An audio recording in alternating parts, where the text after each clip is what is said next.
We're so busy sometimes as people. We're so busy complaining about what we don't have, complaining about what we don't have, that we don't stop to realize what we have.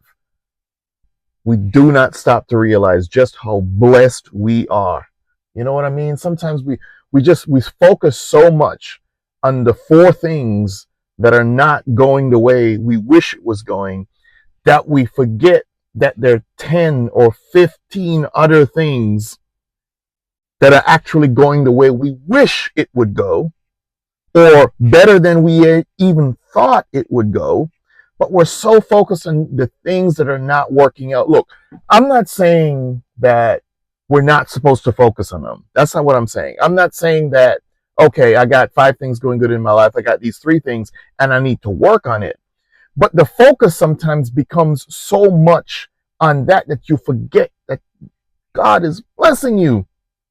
You forget that you've been blessed.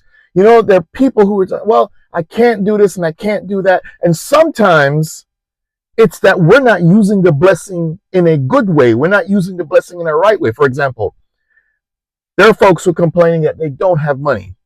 I need money for this. I need money for that. I need money for, okay, I understand that you need money for it.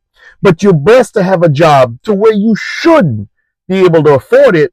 The reason why you are in that situation is not because you have not been blessed to have the money to get the things that you want, is because you cannot manage the blessing.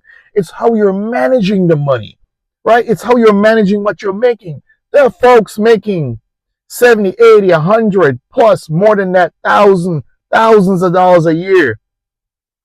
I'm telling you. And they're just not spending the money right. And then they're talking about all these other things, some of which can be fixed with money, that are not going right. You have been blessed. You just not using the blessing in a correct way. And then there are people who are so focused on the 1 or 2 things that are not, they forget about the blessing. They forget about all the other things that they have. They forget that for starters, you're alive to complain.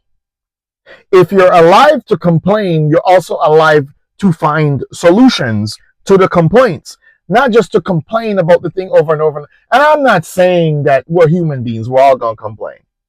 We all are going to complain about something. That's what we do. I complain too. But the thing is, man, when sometimes some people they're so deep in the complaint that they forget that God is still blessing them.